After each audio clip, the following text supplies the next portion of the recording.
Hello everyone, this is आशीष कर। तो basically आज वाली क्लास में अपन डिस्कस करने वाले हैं how to find out the number of p pi and p pi bond. एक आपको मैं शॉर्टकट सिखाने वाला हूं कि पी पाई और पी पाई बॉन्ड की संख्या कैसे निकाली जाती है। समझिएगा ध्यान से।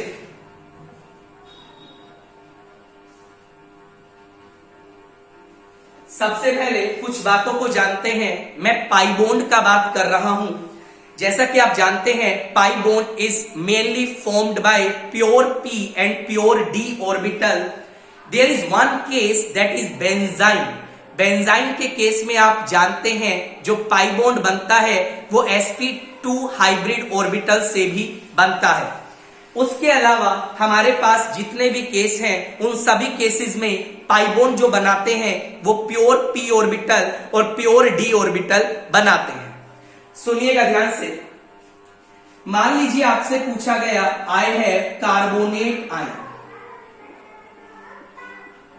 मुझसे पूछा गया कार्बोनेट आयन में जो पाई बॉन्ड है बच्चा उसका नेचर क्या है। क्या वो पी पाई बॉन्ड है, क्या वो पी पाई डी पाई बॉन्ड है। देखिए ये वाले क्वेश्चन को तो बहुत आसानी से ट्रैक किया जा सकता है। ये जो पाई बॉन्ड बना है, this pi bond is between two second period element. Carbon भी सेकेंड पीरियड का है, ऑक्सीजन भी सेकेंड पीरियड का है। और आप जानते हैं सेकेंड पीरियड एलिमेंट में डी ऑर्बिटल का इन्वॉल्वमेंट नहीं रहता है। यदि सेकेंड पीरियड एलिमेंट में डी ऑर्बिटल का इन्वॉल्वमेंट होगा ही नहीं, मतलब ये जो पाई बॉन्ड बनाया होगा ये किस ऑर्बिटल ने बनाया होगा। That pi bond is formed by p orbital. That's why इस बॉन्ड का आप नाम बोलेंगे it is p pi bond. मतलब क्या, जब भी आपके पास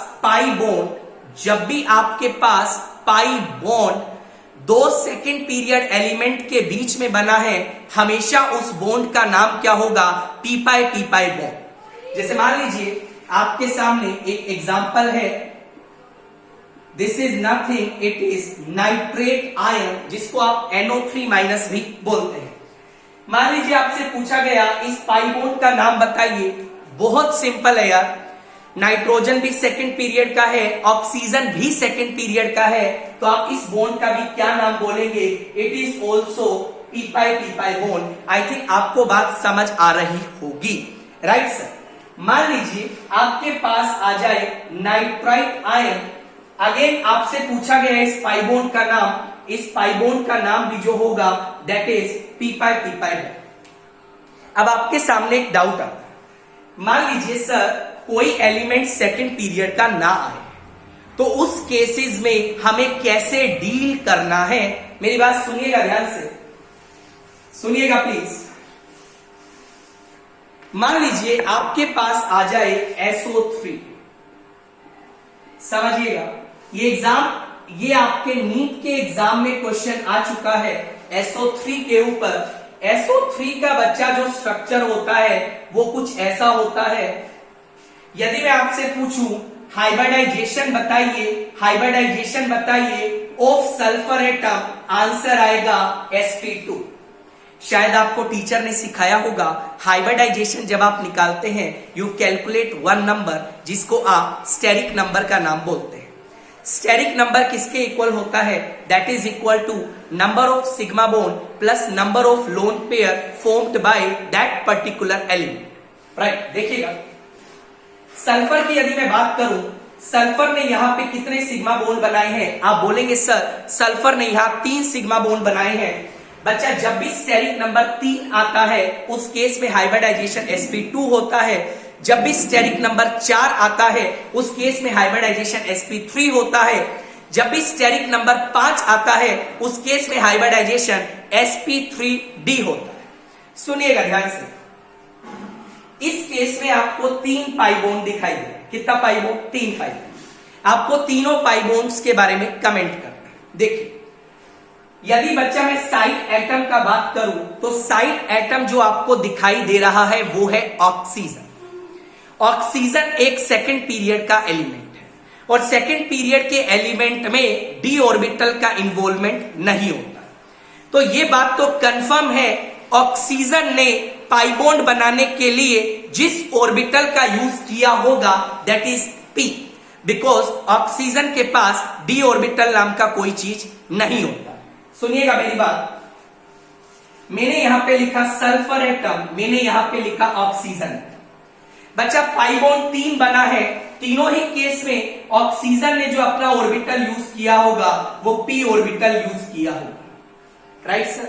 अब मेरा सवाल है सर ये बताओ सल्फर कौन सा ऑर्बिटल यूज करेगा। मेरी बात सुनिएगा, मेरा सवाल है सल्फर कौन सा ऑर्बिटल यूज करेगा। सुनिएगा, सेंट्रल एटम ने किस ऑर्बिटल से पाई बॉन्ड बनाया है, आप इसके लिए क्या करिए, हाइब्रिडाइजेशन निकाल लीजिए।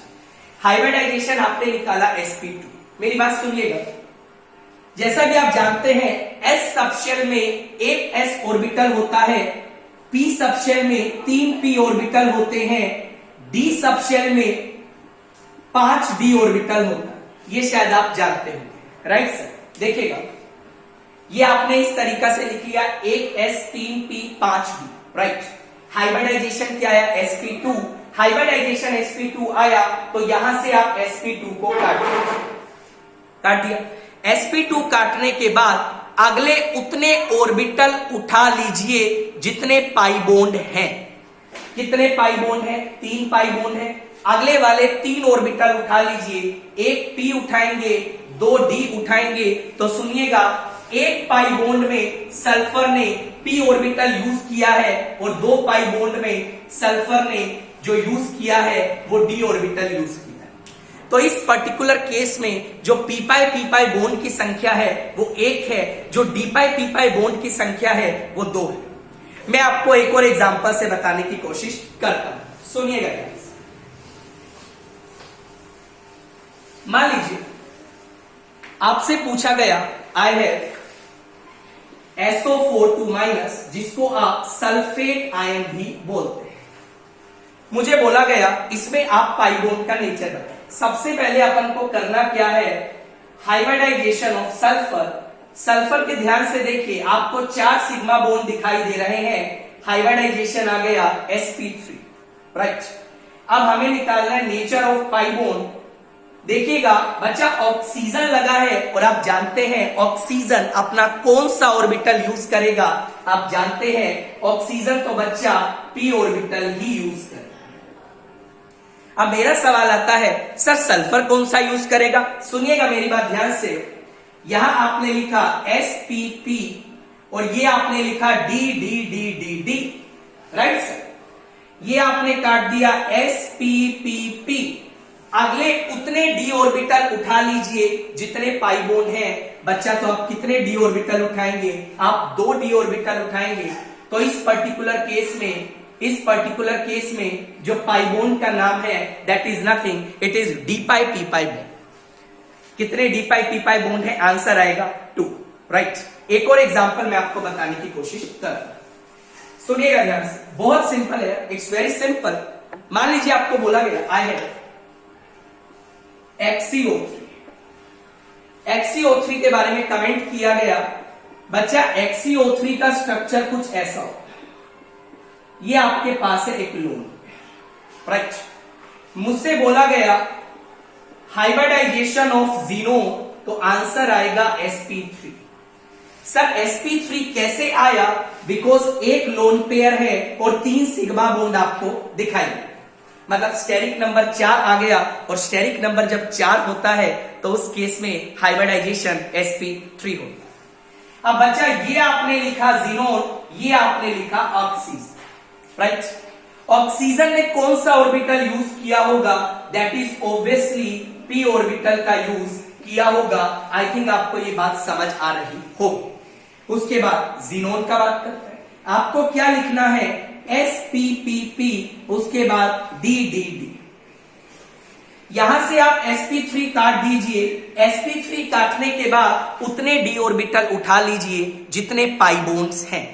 तो बच्चा मैं कितने d ऑर्बिटल उठाऊंगा, ऑब्वियसली आप लोग 3 d ऑर्बिटल उठाएंगे। तो इसका जो आंसर आ जाएगा ये d पाई है, ये d पाई है, ये d पाई है। तो इस पर्टिकुलर केस में जो p pi d pi bond की संख्या है that is equal to 3। Right. उम्मीद करता हूं आपको वीडियो काफी अच्छा लगा होगा। यदि वीडियो अच्छा लगा तो चैनल को लाइक और सब्सक्राइब करके जाइएगा। अपना ध्यान रखिए। Take care, bye.